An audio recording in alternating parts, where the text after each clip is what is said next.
Can you help me understand? Because as a fan and, as a fan who listens to sports media, we all like to argue about, well, is Brock Purdy a superstar? Is he a game manager? Is he a blah, blah, blah? We like to throw these labels on quarterbacks.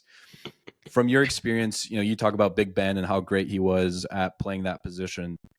From I guess the perspective of a quarterback like yourself, like what separates, let's say a top 5 guy in the league from, let's say, number 15 through 20? Yeah. So one is opportunity, right? Like you gotta first get the opportunity to go out on the field and play consistently in order to get reps. Two is taking advantage of the opportunity, being prepared for that. And then like three, it's consistency. And that's what's impressive about Brock. Like he makes wild plays and everyone sees it. But it's like everyone's like, oh, like he doesn't do like what Pat Mahomes does. Well, I mean, Pat Mahomes been playing for the Chiefs for 7 years now, you know? So his progression as an NFL quarterback is different than Brock Purdy's, and they're on different teams, different schemes, at different stages of their career. But when you watch his game, like he plays consistent football. And I think like that's the difference between like the top level guys and not the top level guys. And the guys aspiring to get to that top level is one, like time on task. Like the best guys obviously have played a lot of football. But two, like the really good guys are so consistent. Like when it's they do the boring stuff over and over. You know, they throw an easy stick route, they throw the flat route every time when it's open. They're accurate. They give a guy catchable ball so he can get upfield and take advantage of yards after catch. And then when the defense comes up or they get an advantageous look to throw a go ball, to throw an in cut, like they hit them and they make those plays, but those plays occur because they were doing the boring stuff at a consistent level.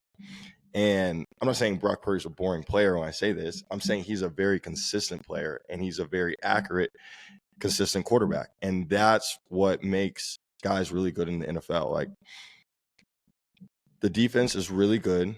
They're really smart. The pass rushers get faster every single year. And so it's like you have to be able to quickly make decisions, get the ball out of your hands, get the ball in the playmaker's hands. And if you're able to do that at a high level, man, like your team is going to play good football.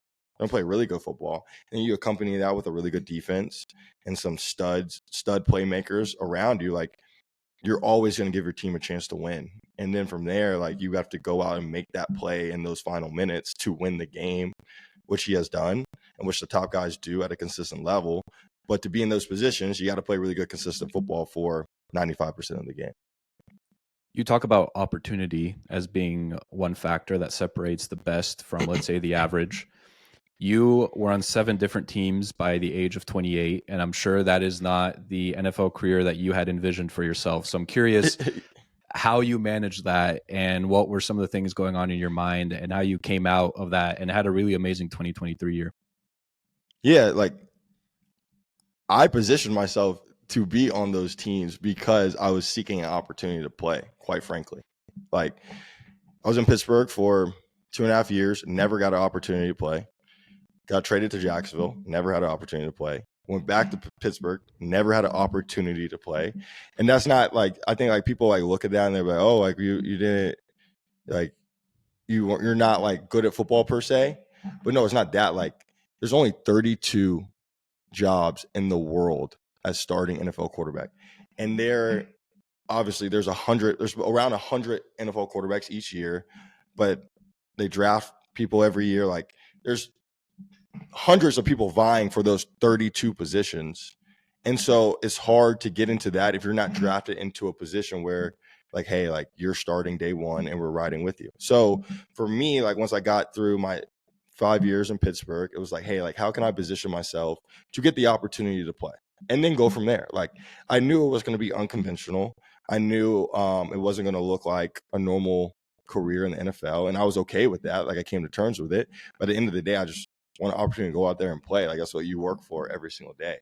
And so when I was in Cleveland, when I got there, it was Jacoby, then myself, and then Deshaun came back. And then instead of choosing to go back to Cleveland, I bet on myself, ended up going to Detroit for 2 weeks, knowing that'll put me in a favorable light. That I have a team, had an injury late in the season, You know, I've had really good tape every single time I've played with little opportunity that maybe it'll give me an opportunity to get a call to go play on short notice. And that's the exact opportunity I got when I went to Tennessee. Started, played well against the Cowboys after getting there for a week. And then was one play away from going to the playoffs and being Jacksonville down there. And so like putting myself out there and accepting that, hey, like it might be difficult, it might look different, but you just need the opportunity to get on the field, allowed me to get the opportunity in Tennessee. And then when last offseason occurred, it put me in position where my coaches that left that left Cleveland, went to Arizona. Like, okay, like he has now games under his belt. We've seen him every single day. We've seen how he prepares every single day. And now we've seen him play in real games. Like, all right, we trust him to go out and be our starter week one, trading for me from Cleveland, going out there. And that obviously evolved into the opportunity in Arizona, which opened up the door for the opportunity in Minnesota. And it will open up the next door moving forward. So, like everyone wants that ideal career where you get drafted somewhere, you play there for 20 years till they're like, please retire, and you break every record that they have. Your name's up on the stadium, and you go get your gold jacket, and you ride off in sunset. Everyone wants that career. Every single player that plays football. But when you really look at it, and you really like look across the league, you look at situations, you look at how actually 90% of NFL careers unfold, and not just like the top 10%. 90% of his guys like looking for an opportunity to play and positioning themselves in the right position to be able to be a resource to their team, and then ultimately be set up to go out and play good football to open up the next opportunity for them. So yeah, like it's been a crazy ride, but I wouldn't change it at all, because I know like each step of the way I've learned, I've grown, I've also bet on myself and my preparation and my ability to be able to go out and play. And every time I stepped on the field, I played really good football.